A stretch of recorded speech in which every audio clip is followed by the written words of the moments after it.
Thanks for joining us in episode 2 of our road trip, where Jet and I will stretch our legs at the Field BC rest stop. We'll also check out the information center and learn all about Kicking Horse Pass while we're there. I'll introduce a new segment that I'd love to have your feedback on. We'll also find some goats, well, sort of. And we'll end the episode checking out the highest point of the Trans-Canada Highway. We are off on a road trip today. We are heading from Calgary to Vernon, but we're going to have a few stops along the way. Thanks for joining us. We are now entering Yoho National Park. So we've left Banff. We passed the turnoff where people could go up highway, I think it's 1A to Jasper, but we're still on Highway 1, the Trans-Canada, heading west. I like stopping at Field. It's a nice little rest stop.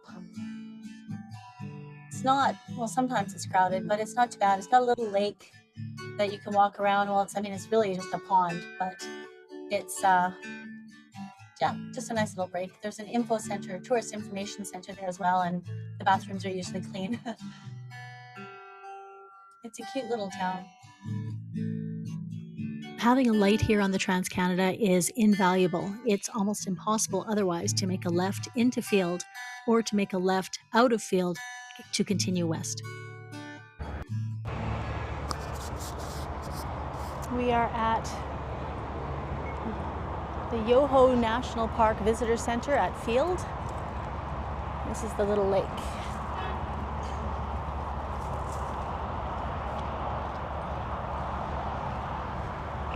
It's windy today, a little bit. That's why there's no smoke. As I say, it's just a small little pond that's nice to walk around. Want to go dip your feet in the water there, Mr. Jet? Come here.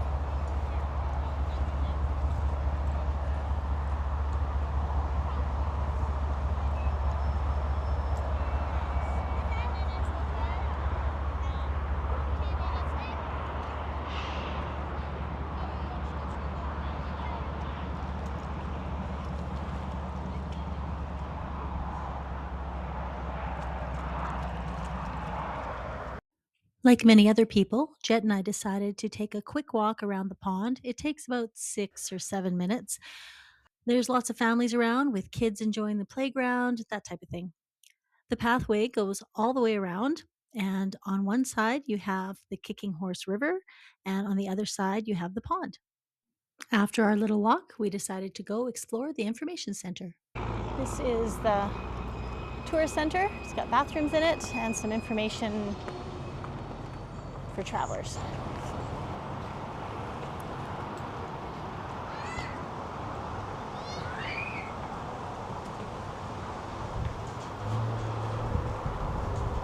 Oh, but do they allow dogs in here? Let's see. I don't see anything that says you can't come in. Come here.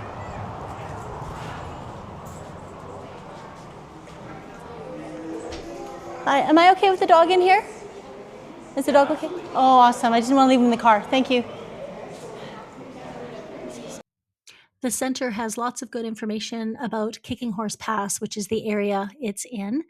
It is an area that was really dangerous to trains before they fixed that.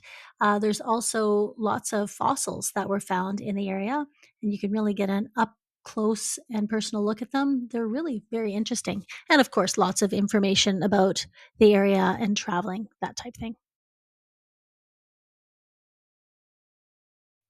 And as we've found with so many other places, people love Jet, and he was happy to have a treat. Freight train, run so fast. Is that even a song? But you're stopped all day long. Wow, the people who engineered this new highway, they amaze me. Over the last few years, as we've traveled and you saw the machinery hanging out over the edge building this road, like, it's jaw-dropping amazing. I'm glad it wasn't me.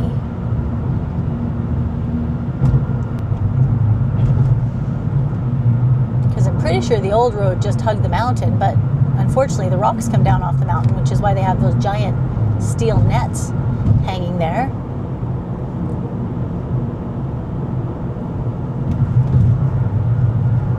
And then they've got a big trench, I guess, for them to fall in. I don't know. Instead of falling on the road.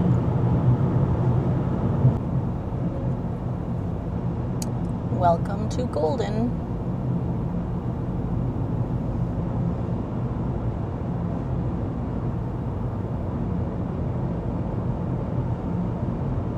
And my clock just changed time to Mountain Standard Time. So obviously we entered BC, but I didn't see a Welcome to BC sign.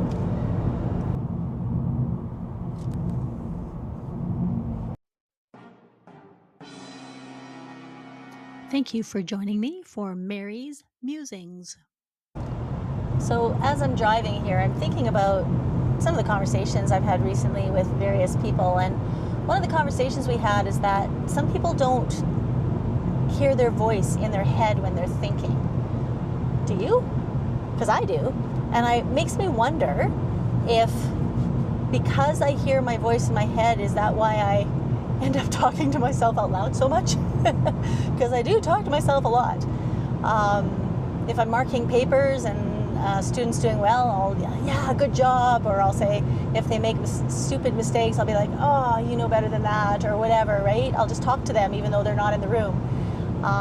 As I'm driving down the highway and I'm thinking about stuff, I start talking to myself. And yeah, it was an interesting conversation because I can see how that might make things more difficult for learning sometimes. In the course of the conversation we had, we also talked about how for some people, when you say, well, imagine this, imagine a house on a hill. Well, as soon as I say that, I can picture that. But for some people, they can't. And I know that that's why I try and incorporate visuals in my teaching, like videos or images and stuff like that, instead of just reading. Because for some people, not just kids, I guess, to read something, they can't picture it in their head. It's a lot of work to do that. And it makes reading more challenging unless you're aided by that visual. This has been Mary's Musings. I call them tunnels, but officially they are called avalanche snow sheds, and there are 5 of them between Golden and Revelstoke on the Trans-Canada Highway.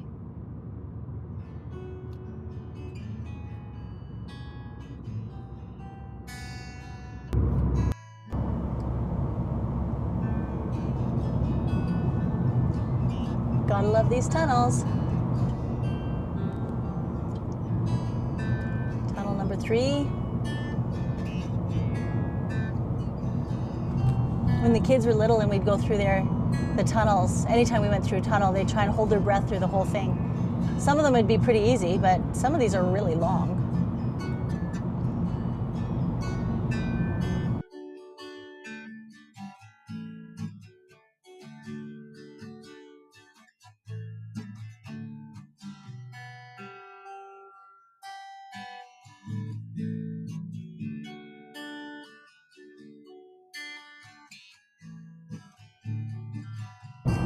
We are coming up to the Rogers Pass Discovery Center. So we will stop here. And oops, that's not what I wanted. We'll stop here and see what it's all about.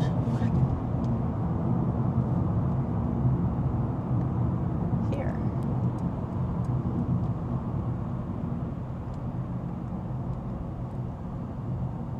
There used to be a beautiful mountain lodge here, but I think it burned down like 25 years ago or 20 years ago. I just remember it when I was a kid. But, and that building, I don't even know what that building was. Maybe the Discovery Center. This is the new one, I think. Let's see what it's all about. Let's find parking. The summit at Rogers Pass marks the highest elevation of the Trans-Canada Highway. It is 1,330 meters or 4,364 feet above sea level. It's located in Glacier National Park, and there are 2 stopping points to make note of. This one, known as Summit Station, has a large parking lot, a picnic area, indoor bathrooms, and a small shop where you can buy drinks, snacks, and souvenirs. It's important to know there's no fuel available to buy here at the summit. So pretty. So we're at the Rogers Pass Discovery Center. And let's just go over here first and see what's going on.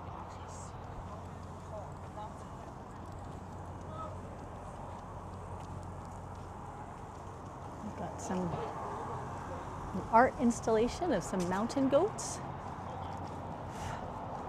And then we've got the Discovery Center. Looks like there's bathrooms there. Hi. Thank you. Oh, go inside. Good boy.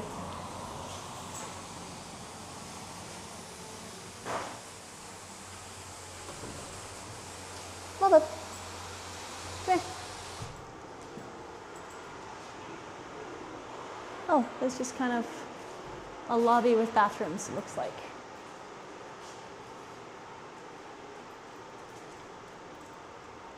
A window that looks out on the mountains, and I think that's about it. So let's go outside and see what's there, okay?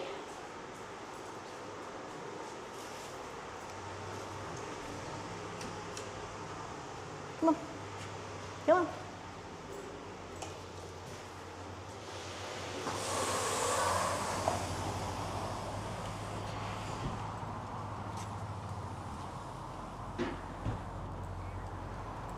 Summit Station. Mercantile. Looks like a little store there. Looks like books and touristy things in there.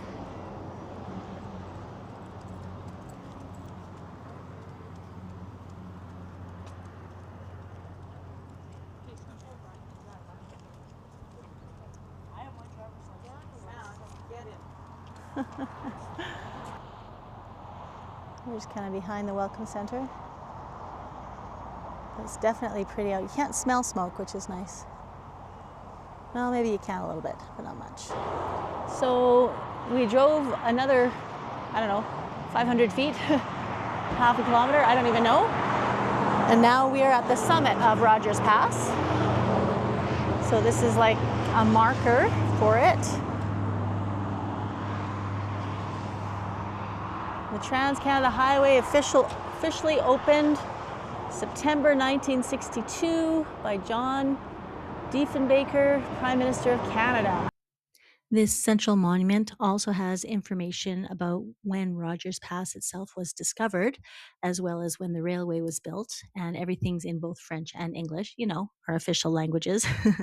And there's kind of a cement, I guess, bench all the way around it, and on it, there's all the shields of the various provinces and territories represented, which is pretty cool. Of course, there's no Nunavut on there because Nunavut didn't exist when this monument was built. I have no idea why Manitoba's is shinier than everybody else's.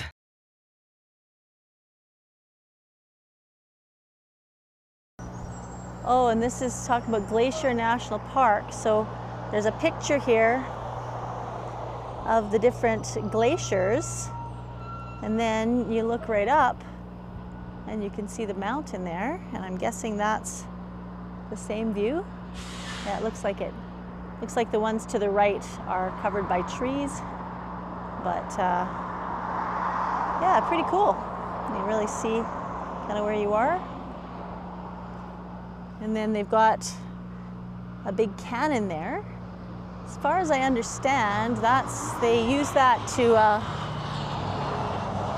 to trigger controlled avalanches. Let's see what it says here.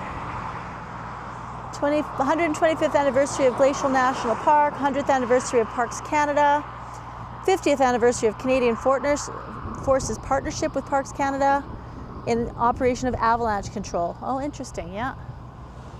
And then maybe this is where the lodge used to be and not the other place. I'm not sure. And then you've got another little part here. Holy cow, that's a fat gopher. Holy cow.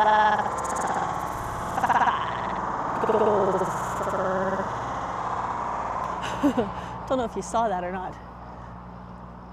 And you got a big bell in remembrance. Oh, 1910 Rogers Pass avalanche. Oh, these are all people who died. I didn't even know there was an avalanche at that, such a massive one, because we've had people die since then. And you've got a big bell. I'm not really sure why.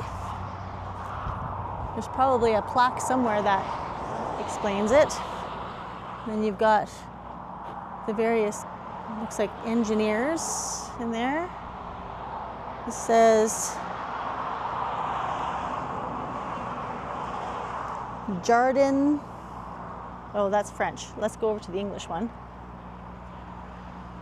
Oops. Jardin, I think, is garden. Rogers Pass Memory Garden. Okay.